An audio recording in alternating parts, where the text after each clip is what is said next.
Om Shri Gurubhyo Namaha Harihi Om Gurureva Gatir Gurumeva Bhaje Gurunaiva Sahasmi Namo Gurave Na Gurav Paramam Shishurasmi Guror Matirasti Gurav Mama Pahi Guru Shri Guru Charanarvindabhyan Namaha. Today is April 30th, 2026, the Narasimha Jayanti of this year.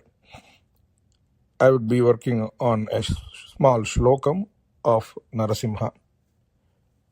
Om ugraṃ vīraṃ mahāviṣṇuṃ jvalantaṃ sarvatōmukham nṛsiṃhaṃ bhīṣaṇaṃ bhadraṃ mṛtyumṛtyuṃ namāmyaham.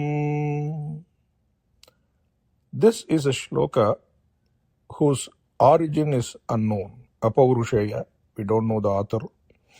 This is present in a few places, including the Narasimha Upanishad. So its timeline is right after the Vedic period, in the Upanishadic period, around the time where Ramayana and Mahabharata were written. And interestingly, doesn't really have the full story of Narasimha. The main aspects of that concept of Narasimha is in this shloka, but no further details as Prahlada Varada or Hiranyakashipu Mardhana, like things. We don't talk about he coming to the earth to kill Hiranyakashipu at the request of Prahlada. So again, here we are dealing with the concept of Narasimha and praying to the important features, important characteristics that define Narasimha. So the first word, we are going to go by the word-to-word meaning. The first word is ugraṃ. Ugraṃ means he who is angry, ferocious. I think ferocious is a more appropriate word here. And that anger also, we need anger in our lives. Rigveda Mandalam 10, Suktam 83-84 is called the Manyu Suktam, where we are praying for us to have anger, for us to have the holy wrath, if you want to put it that way, the righteous wrath, so that we can carry out things. For example, when you get up in the morning, you need the zing, you need to have the energy to drive us through the day. The goal, that force, that ferociousness is very important in our life. That is the first thing which is done in this word, ugraṃ. Again, I'm going to quote the Manyu Suktam here. Yaste e manyo vidadvajrasayaka saha ojas pushyati vishva manushak. So it says that let that ferociousness be with us, like the one from the thunder, which causes the storm, but it eventually leads to prosperity. Ojaha pushyati. It brings out the energy. It brings out the vegetation from the fields and brings us prosperity. So that ugraṃ, that ferociousness, even the anger, even if you want to talk it out as anger, is something which can be turned into beneficial purposes. The second word is vīraṃ. Vīraṃ is simply, you can say it as bravery, but it is also like much more deeper than that is the inner power which we have, the thing that pushes us to face unknown situations, to face the consequences of our actions, and that is what is the vīraṃ. Before coming to mahāviṣṇuṃ, I'm going to talk about jvalantaṃ. Jvalantaṃ here means blazing, shining. You can see, for example, when you take a diamond, we can also say jvala, the jvala of the diamond, the shine of the diamond. But also much more used is the blazing of the fire. So again, where is fire associated with Narasimha? Not necessarily. There is no imagery with Narasimha with the fire and all. But the most important thing is that rage which he had, that inner feeling which we have should be strong. Like many people put it, you need to have that fire in you in order to achieve things. So we are again, at this point in history, we are not talking about the story of Narasimha, but we are talking about the concept of Narasimha, which is how can we channel our energy inside us in order to achieve things. The anger, the power, do not subdue them. We are talking about, when you're talking about meditation and that angle of it, where everything should become peaceful, calm, etc. But there is also a use in enraging it even further in order to achieve our goals. So jvalantaṃ here means blazing. So now we are going to take the other two words, mahāviṣṇuṃ, sarvatōmukham. Sarvatōmukham means he who faces all directions. His face is in every direction. So he is there everywhere. He is present everywhere. So I did not talk about Mahavishnu before, because here it is not talking about the avatar of Mahavishnu. The word, the Mahavishnu, Vishnu means wish, to enter. That's what is the most important concept of Vishnu. He is all pervading. He is there in every object, animate and inanimate. That is the definition of with Vishnu. We are not talking about the Vishnu who is in the Milky Way, the Kshirabdhi. We are not talking about the Vishnu with 4 hands. Those are much later inventions. We have to start with the concept of the God who is pervading, who is present within us. That is the mahāviṣṇuṃ. That's why I wanted to link it with the other concept of sarvatōmukham, he who is present everywhere. Nrisimham. The second line, the first word is Nrisimha, the person who is both man and lion. We forget about the avatara. The avatara is one aspect of it. But the most important thing is the animal in us.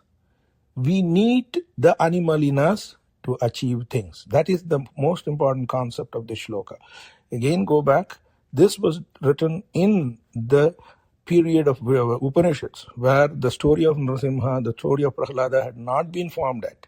The concept is you have the animal nature within us, which needs to be channeled for good purposes. That is the main concept of this shloka. Nrisimham, the animal in us, animal in every man. Bhīṣaṇaṃ, this is a beautiful word, which basically means frightening, terrifying, or even we can call it as fear-inducing. So you look at that person, you get fear. So there's a nice story I always think of is, there was a sadhu who wanted to get water, and he asked the villagers, where can I go and get water? The villagers said that there is a pond nearby, but there is a ferocious snake which is there, which bites everyone. And that's why we are not able to get water from that pond. Then the sadhu said, okay, let me go and let me help the people and also help the snake. Why is he doing things which are unnecessary? He goes to the snake with his powers, he controls the snake and says, you see, you should not be doing this. Human beings are not in your food chain. You are not going to eat them. You are going to bite them, they are going to die, but you can't even eat them. So what is the use you have? So don't bite them, don't do anything, don't do harm to them. You live in your own world and let them live in their own world. Let everybody coexist. Then the snake saw the meaning and the sense in what the guru taught. And from that day onwards, he was very, very calm. He never did any harm to the people who came by. And the sadhu said, oh, you guys can now go and get water. The snake is not going to harm you. So people were freely passing through that place, etc., etc. After a couple of months, the sage passes by and he sees the snake. The snake is heavily injured, wounded. And then he asked, what happened to you? Why are you in such a bad situation? Oh, you see, I'm not biting these men. And the men have started to hit me with stones and sticks and things like that. And now I'm all bleeding and I'm barely living. And then the guru said, I only asked you not to poison them and bite them. But I never asked you to stop hissing. The minute you hiss, they will be afraid of you and they will go away. And that is your self-protection. And you being terrifying, you being frightening, doesn't mean you are doing harm to them. You are basically doing whatever it takes to protect your own self, and that is your right of being. And that's why the next word is so beautiful, is that bhīṣaṇaṃ bhadraṃ. You are terrifying, but doesn't mean that you are causing harm to the others. We are talking about being kind. Bhadraṃ means giving good to others, being kind to others, being positive to others. So bhīṣaṇaṃ and bhadraṃ need not be antonyms. They need not be opposite of each other. It can coexist. You can be terrifying. Narasimha as an avatara is terrifying, but he does good. He is Prahlada Varada. He gives, he bestows boons to Prahlada. So bhadraṃ, being kind, being positive, being helpful. The last part, namāmyaham, I bow to you. mṛtyumṛtyuṃ, the death of the death. See, Kala is being normally associated with Shiva, but it's the same concept here. Kala means he who destroyed, or who subdued Yama, the god of death. But here you are talking about the death of death. What does it mean? For that, we can quickly go to Shankaracharya's Lakshmi Nrisimha Karavalamba Stotram, where he says, Lakshmi Nrisimha Mamadehi Karavalambam. You give me a hand to pull myself out of the samsara. So here mṛtyu means the cycle of life and death. From the cycle of life and death, I want to get out of it. I want the death of the cycle of life and death. So that he who can provide it, Lord Narasimha, the concept, the rage within you, with which you can focus, with which you can move towards your goal of completely destroying the cycle of birth and death. So here, death, the first death, mṛtyu, means the cycle of birth and death. Mṛtyumṛtyuṃ is he who can break this cycle of birth and death. To that Narasimha I bow. Before I close this shloka, I want to just go with the thought by Azhageshinger in Lakshmi Nrisimha Prabhati. Punatu lokam Narasimha garbham. So the picture he is painting is as Hiranyakashipu takes his mace, takes his gadha to break one wall or one pillar. Narasimha decided, I don't know which pillar he is going to be in, which pillar he is going to break. So I should be in every pillar, in every wall, in every place, not only in the palace of Hiranyakashipu, but everywhere in the world.